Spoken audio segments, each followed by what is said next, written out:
Hey, I wanted to share a story with you. I was sharing it in Bible study today, and I thought this is a good message for, beyond just the 10 amazing women that I do that study with. So, some of you may know, and some of you may not know, I have a nonprofit that is called Quenching Well. It started, I would kind of say by accident, but not really. So I'm going to tell you the story of how it started, how God showed up, and then the mistakes I made along the way of making assumptions that were not things that God had said to me, and kind of how it worked itself out. So in 2010, I went on a mission to Haiti.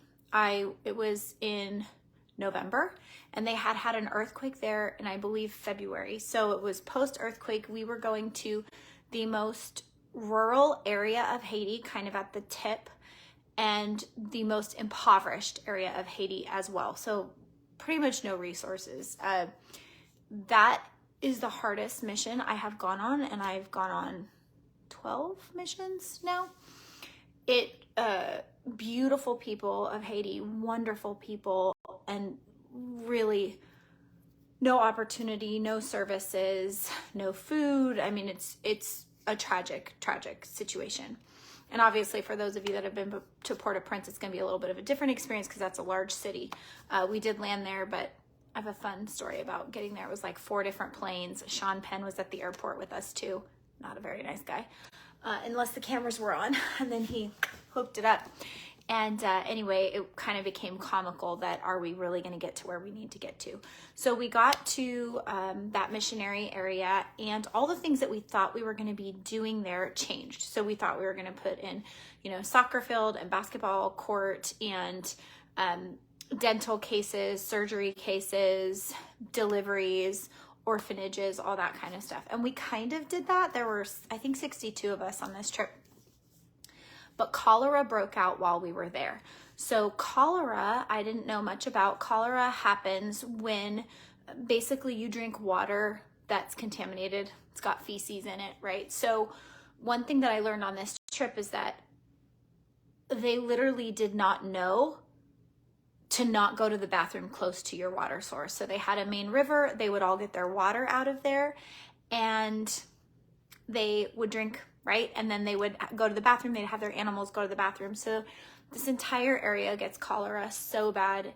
I'm not medical, you guys. I mean, I see my husband do stuff, but like that is not my comfort level, not my expertise. And cholera basically dehydrates you as fast as possible. So it's coming out of both ends, and it's just atrocious. So we set up makeshift clinic, a couple of them, because people were coming in so fast. I changed adult diapers, children's diapers. I would go into these large tents that donations had been made from the earthquake earlier in the year, and would just pray like, Lord, we need IV bags. Lord, we need this, we need that. And we saw so many miracles there. I also saw voodoo, which is something I had never seen before until going there. And when we came home, repeatedly, God asked me what I was going to do about it. And I was like, me? I'm not going to do anything about it. What do you mean, me? I'm not doing that. No, what are you going to do about it? Probably for almost 4 years until I started to take action. And I remember saying like, Lord, I don't know how to do water projects. I don't know how to teach on proper sanitation. I don't know how to do a nonprofit. I don't know how to do a website, none of these things. God giggles when you argue with him, just so you know. I mean, sometimes he gets mad probably, but I find him to be very patient, and slowly but surely he put people in my path. So I had friends that were on the board for Run for Courage, which is now 3 Strands Global, fantastic nonprofit that advocates and is just at the forefront for anti-human trafficking. They shared with me how to become a 501c3. So helped set that up, right? No lawyers, just did that all on my own with help from others. Somebody said, oh, this is the website we use. This is how you can set it up. So slowly it got set up. I was like, okay, Lord, we got this. So our concept was that we were going to take in money, and we were going to basically give that money to a community that we had vetted, that had faith there, that needed clean water, storage, toilets, because by the way, in third world countries, if you add a restroom at the school, attendance goes from 30% to 80%. So just by adding bathrooms with a sink, those kids are going to get an education, right? So simple little things that you can do. But we were going to do the funding, make sure that it was in the most needed area of that community, because we'd be working with missionaries on the field, employ locals, so there's buy-in with them, and then commit to keep them maintained. There are a lot of nonprofits that do wells and water projects that put them in and don't maintain them, and then 4 years later it's actually worse than if you hadn't have come. And this is not what this one's about, but if you'd like to hear, it should be the number one women's rights issue is having clean water. Happy to share with you why. If you care about women's rights, make sure everybody has water. So we identified our first project, we funded it, we had all the locals working on it, so excited. Happened to be coinciding with a time that we were going on another medical mission to Honduras. Excited, the missionary there says, hey, good news, we're actually going to do a special ceremony when you're here. We're going to dedicate it. There was an amazing pastor that had passed away, a violent political takeover crime in Honduras. And so we were going to dedicate the well project to him. Super excited about that. An amazing guy who we knew, heartbreaking story. And we said, no problem. So we show up. I'm like, this is so cool. Like, thanks God you helped me find all these obstacles. I'm so excited. We get there and the missionary says, okay, your group is going to paint the well house. And I said, what? They're like, yeah, we want it painted. We want it this blue. It's going to be really pretty. I'm like, no, hold on. Like, I'm making sure the money and everything worked out and the locals were going to do that. Yeah, but we wanted you to do the painting. Okay, so if you know me, I'm not the most patient person on the planet.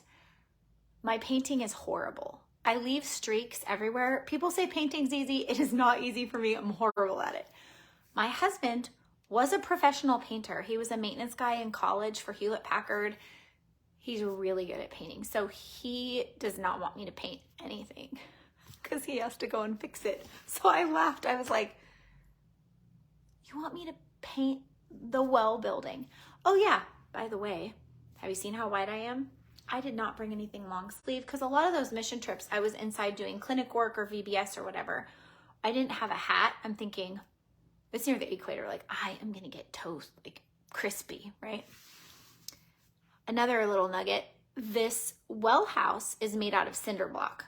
I don't know if you've ever, we sanded it first, but I don't know if you've ever painted cinder block. Soaks paint up. So we're doing like 5 or 6 coats of this paint. It was the best memory. It was the best memory. And it was messy and not at all what I had thought or how I thought it was going to go. So why am I telling you this story? I think there are a lot of us, including myself, that feel like God gave us a direction, confirmed something for us, that we're supposed to be working on a project or helping someone or going a certain way. And everything right now doesn't agree with it, or it's not the way we thought it was. And I just want to encourage you, go back and ask the Lord, is what you showed me here, is that still true? Did I miss something? And can you confirm it? Because what I found for myself was God did confirm what I was going to do, but I had filled in the gaps between, Stephanie, I told you to start a nonprofit and put in clean water, to me doing it and assuming that it was just going to be me being the cash funnel and identifying the projects. And God was like, no, no, no, no. You're actually going to do the thing you're not gifted at. I'm going to use you over here in that. And it also took a lot longer than I thought it would to create that nonprofit because I didn't have that skill set. And isn't that how God works? He often uses us and asks us to do things where we are not gifted. It would be so easy to do the stuff that we're good at. That's not where God calls us. So if you're questioning the message that you thought you heard from God, spend some time with him in worship. That could be music, that could be quiet, that could be in nature, that could be in prayer. ask him to show you, because I was listening to one of the gals in our Bible study saying today she thought she had this absolute clear direction, and I know what that is with business, and she thinks it's not it anymore. And I paused her and I said, what if it is it, but the path to get there looks different? What if the way it is isn't in the timing that you thought it was?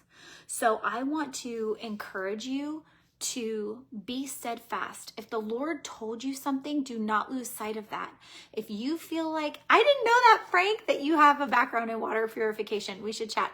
If you are feeling like you used to hear from the Lord and you're not hearing from him anymore, go back to the last thing that you know he told you.